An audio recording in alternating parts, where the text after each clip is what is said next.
it's working. Is it? It is working. Oh, Yeah. there we go.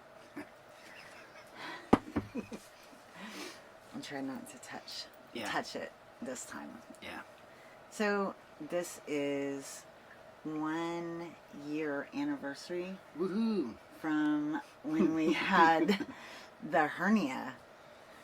It was a year ago. We were in Oklahoma. Mm-hmm. And you had to go to the emergency room.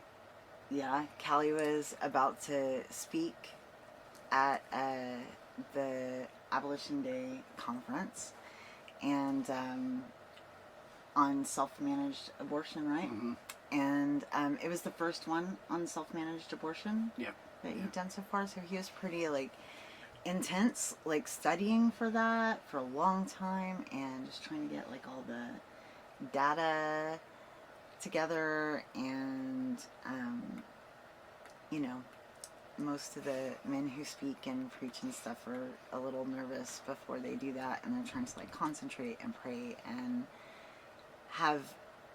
Normally, I would try to be quiet and not make any drama and be calm and stuff before that. But I have a habit of eating really bad when we travel and getting really sick. So that's a common thread that I have. There are things that I do.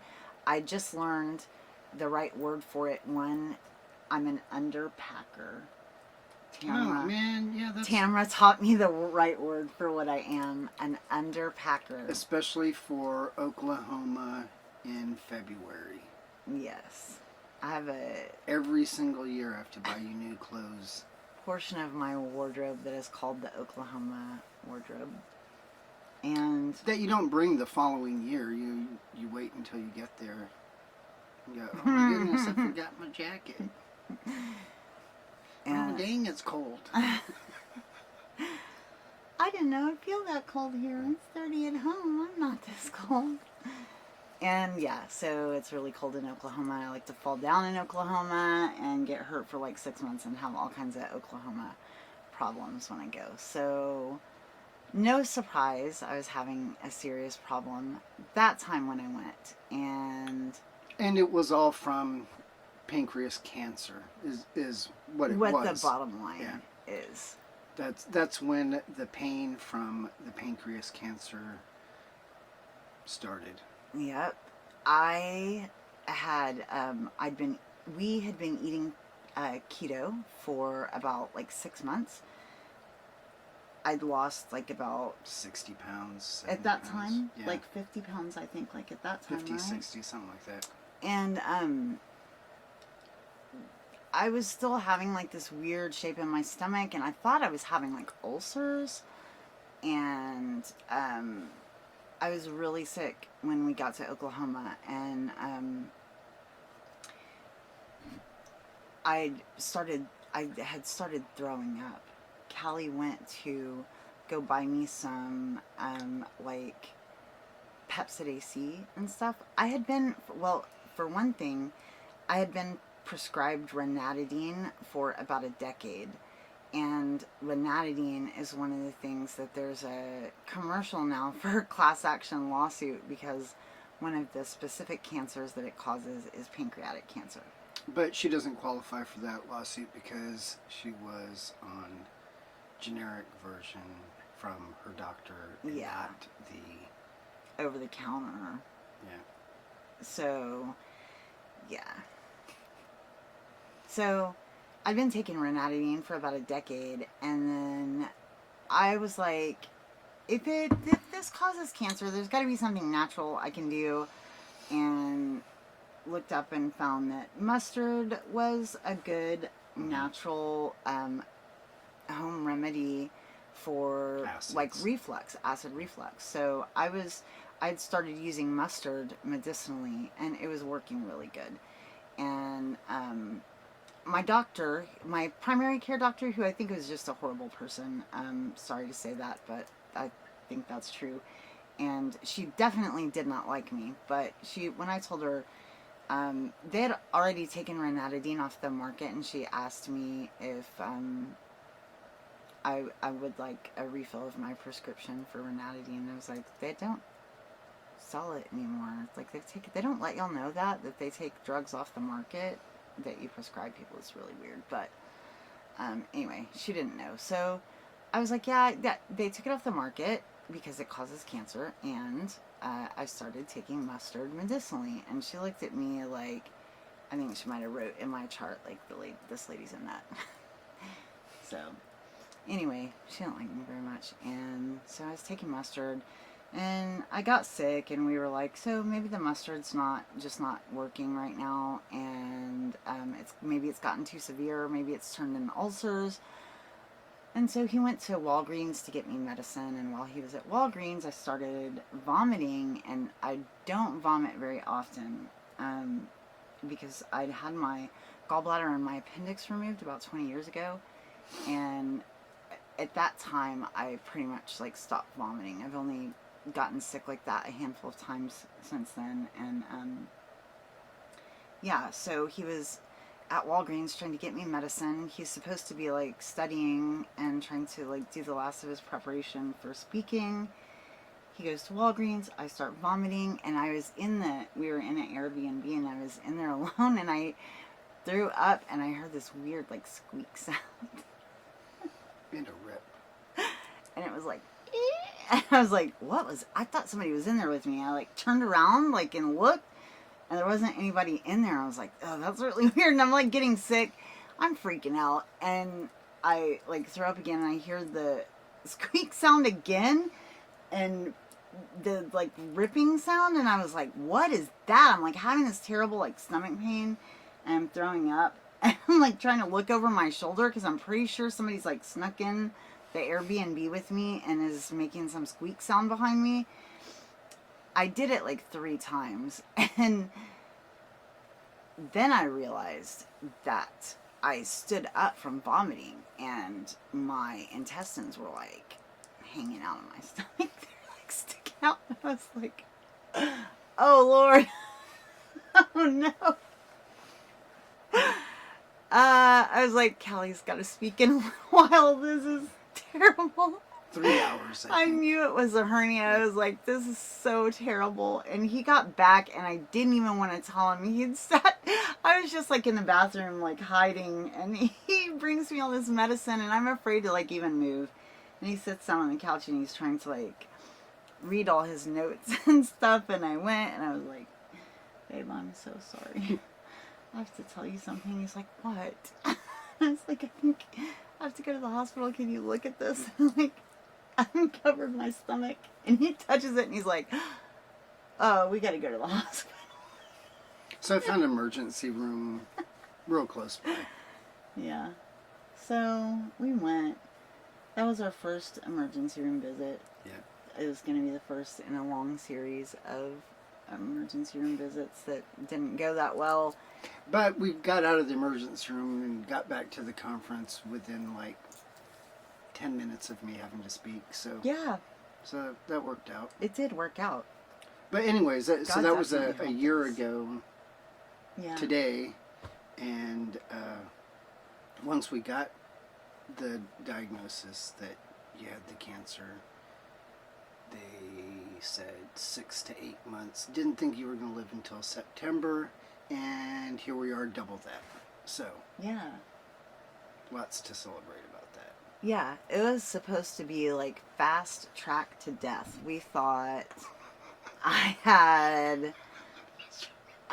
everything said like I was going to die within like a few weeks. Like, pretty not a couple weeks. Pretty fast.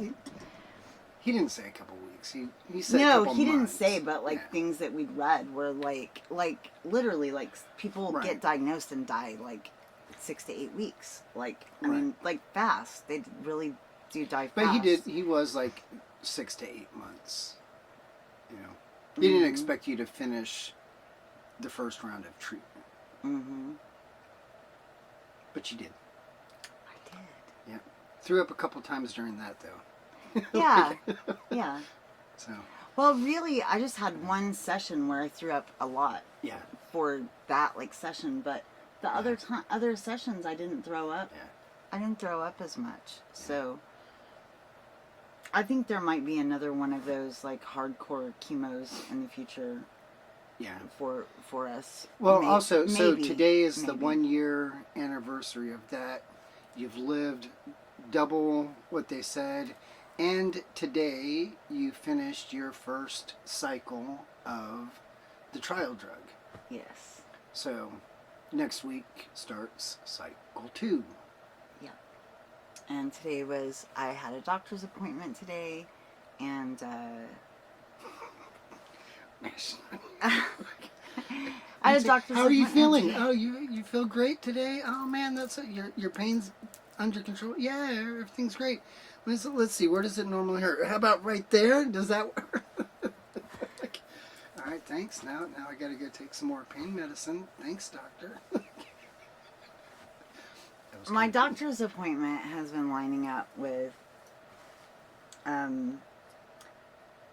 where I'm in a rotation of my doctor for this trial medication. It's her day on remote, so she's not actually at She's not at the cancer office, center. and so I'm in a rotation of seeing the other doctors that work with this trial drug. And so, and he's good. He's a nice guy. Yes. He's just a little bit kooky. Well, he's just like a little. He's like a little. He seems like a little eccentric. Yeah. Yeah. He's from Greece, so he just. He's a really sweet personality, and he's just like a little eccentric, and so I think we actually like get along really well. Oh, We're yeah. like two Yeah. weird people, so we seem to like get along really well, and he's the one. He put me back on gabapentin, and Which has been really good. it has been good. No more blurred vision. I've had a bunch of zero. I haven't had any zero pain days, but I've had a bunch of zero pain times in between doses, where my doses of breakthrough pain medication are more spread out, and when I'm doing poorly, I'm taking medicine, and in between the pain is never going down. I'm just taking medicine in hopes to try to prevent it from just going to I don't know where. Like the elevator's gonna shoot through the roof like Charlie and the Chocolate Factory. Like, break through that glass ceiling. yes. So, I'm having a bunch of zero times, and that is really wonderful. Like 4-hour, 5-hour stretches of it. And I'm having spread out times. I'm getting more sleep. I'm getting like 5.5 hours of sleep at a stretch, and then just like getting up, taking medicine, and then going back to bed and sleeping several more hours. Well, yesterday I had a terrible pain day. I got one day that I did not have a bowel movement. So what the doctor said today, when he yesterday I had a terrible pain day as a result of that, it starts a whole cycle that can't be stopped. So I have to get this under control. And the opiates don't help. No, and I'm on all the opiates. It doesn't help. So he was like, yeah, he knew right where to press on my stomach. And he was like, yeah. He said, you cannot get constipated. He said, you don't have enough room in there, I guess, in my bowels to afford for me to get constipated. He pressed right there pretty good, and I've felt it all day as a result. Hasn't been crazy or bad, but it let me know. My body is like, yeah, that's one of the spots. We don't like that. So, yeah, that's it. I gotta get that under control, and I just need just wisdom to stay on top of it. I need to stay better hydrated for one thing, and I need to. Sometimes I've skipped one of the Miralax is something I have to take. Sometimes I've skipped the Miralax when I'm going regularly every day, and I'm like, well, maybe I don't need it today, and I need to not skip it. And so certain things I need to rein in that I could do better to try to prevent that from happening. And yeah, so. But all in all, feel good. all in all, I feel good. Today I felt a lot better. Yesterday was a bad pain day, but it's good to know why. Like, knowing why is more of a comfort than, like, not understanding, like, why I'm in so much pain. Well, knowing is half the battle.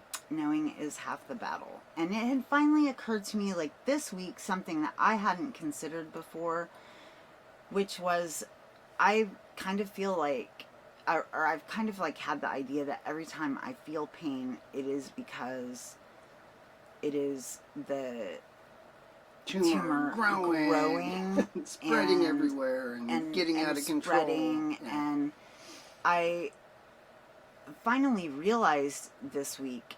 Well, because I told you. You told me that's what you were thinking. Yeah. So, Callie helped me realize this week that maybe it's actual pain from having the biopsy and and the tumor's there. The attempted nerve block that didn't work, that has just exacerbated this and put it in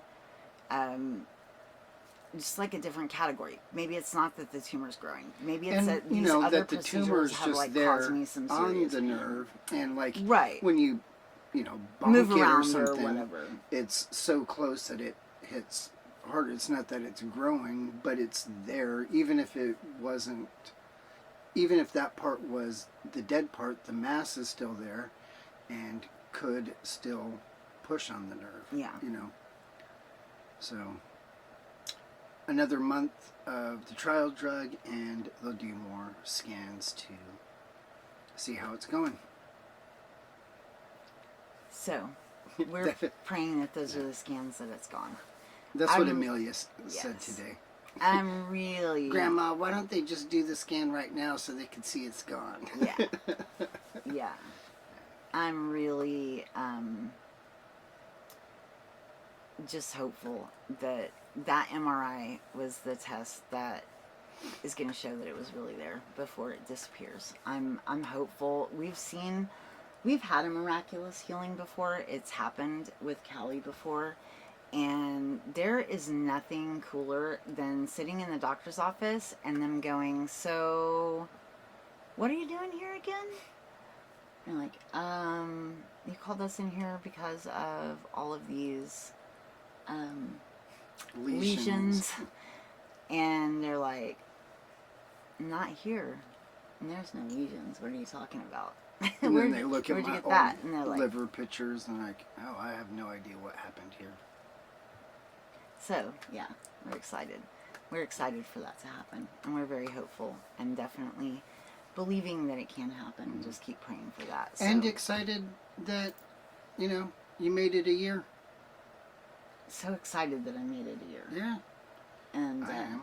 I'm happy about that. There's a lot of good things in this year.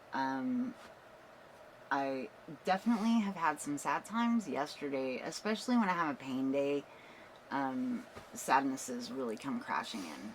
And I just, I feel bad for a lot of things when those things are going on. Like, Callie has to deal with just every single detail of our life. And every detail. He's, like, thinking of every single thing. He's, like, concerned about what I'm going to, put on when I get out of the shower, or what the temperature in here is, or what I'm eating or what I'm drinking. He's such an incredible caretaker, and it's just very... Not control freak. It's just very humble. It's very humbling. It's very, I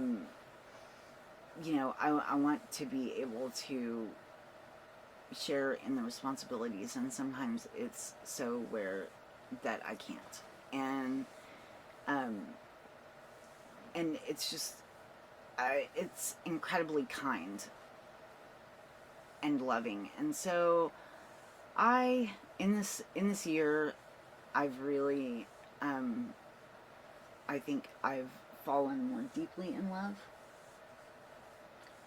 And I don't blame you. It's been so sweet. There are so many sweet things, and like, just from... But sometimes it makes you sad, Sometimes it makes me sad. I'll wash the dishes Mm-hmm. because you really can't, you know. Or, I mean, we live in a really small camper and it takes 5 minutes to vacuum. But we also live in the country, so you got to do it multiple times a day. I mean, like sand is everywhere, you know. But you can't even get up out of your fancy little sick bed. Yeah. Or I'll have to Yeah. go get a granddaughter to help me make the bed, you know.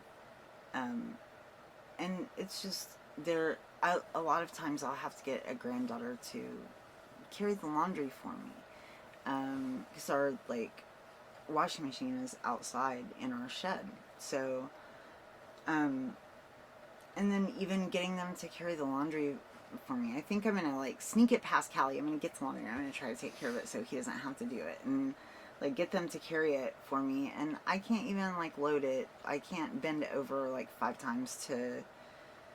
I can't pick up the basket and dump the clothes in the washer, and I can't bend it over 5 times and straighten up to load the washing machine. So Callie still ends up having to do it, and he ends up But the having girls to are carry really it big help. back. But yeah. So that all that to say, I require help a lot, and but it's brought us a closeness and a sweetness that we otherwise wouldn't have had, and just us as friends. Or my MO my entire life has been to run away from painful things, and I think that a lot of times it has been for Callie as well. Or Run from anything. we're the kind of people, if we're going to just develop feelings about something that where blow it up to the degree where it could cost us to feel, then yeah, we're just gonna destroy it instead. So just I'm very anarchist, so in that way. And so it's done something where it's reined us in closer and tighter, and instead of running from it, we run towards each other. And that's been a sweet just a sweet growing time. And it's an incredible gift. It's an incredible gift to have somebody walk with you through something so hard. And to not have to do it alone. And it just I can't say how much it breaks my heart when I see people there at the cancer center that are alone. It just hurts me for them so deeply. I haven't had to do it one single day alone. And but we also get to see cute couples and we get to see a lot mother of daughter, mother son, those two old ladies that were there today. Thought they were patients when they were talking about. So everybody has to keep these pain journals and side effect journals because they're in drug trials, right? And this one lady has 3 school notebook things, writing everywhere on all of them, and she's like, oh my goodness, I'm having such a hard time keeping track of all of these journals, and I write it down, and what day is what day? I wrote it down, but I don't even know what today is, much less Tuesday. Now I got to go find which journal it's in, this, that. And so Cheryl's laughing, right? Because all of the chemo brain stuff, she's like, oh man, I understand that. And these two ladies are talking. Well, it turns out the ladies are holding the journals for their husbands, who are the ones getting the treatment. They're not even going through the treatment, and they can't keep their stuff straight. Yeah. That was fun. That was cute. Yeah. That was really sweet. That was cute. But yeah, so 1 year anniversary for the cancer, and this month is our 10-year anniversary. Oh. Yes, it is. We are really bad at remembering our anniversary. Yeah, I mean, I only know because, you made it a code for one of those things. Yeah. My mom's anniversary is also in Mm-hmm. February, so she was just asking Yeah, a few but do days you ago know if we when? wanted to do something. When's our anniversary of being best friends? I don't know. She was asking if we wanted to do something for our anniversary, and I was like, "Whose anniversary?" And she's like, "Yours." Oh, Oh, yeah. yeah, I'd love to do that. Super sweet. So yeah, it is our 10th anniversary. We also just had our 9th anniversary of Church. our church. Yeah. So. Lots of anniversaries. Mm-hmm. Yeah. Lots of good things. Super awesome. Mm-hmm. What So- about you? What did you learn this year? What I learned this year? Mm-hmm. Uh, You got anything good? One good takeaway? no. Yeah, don't get the cancer. It sucks. No, I don't know. I'm sure I've learned a lot. Yeah. I don't want to learn a lot more though. Yeah. It's, tired of that. Let's put a cap on it. All right, that's enough sanctification for me. I'm pretty okay where I'm at right now. It's not true. Yeah. Yeah, when you put it like that, it looks like we got a lot more. We got a lot more. And when I think of it in that way. So, yeah. Well, that's it. Yeah. That's all we got. All right. Have a good night. I'm gonna look. Are you gonna do it on your? Yeah. No, you're not. That's your. Why is your pulse so high? Oh, you just passed it. C.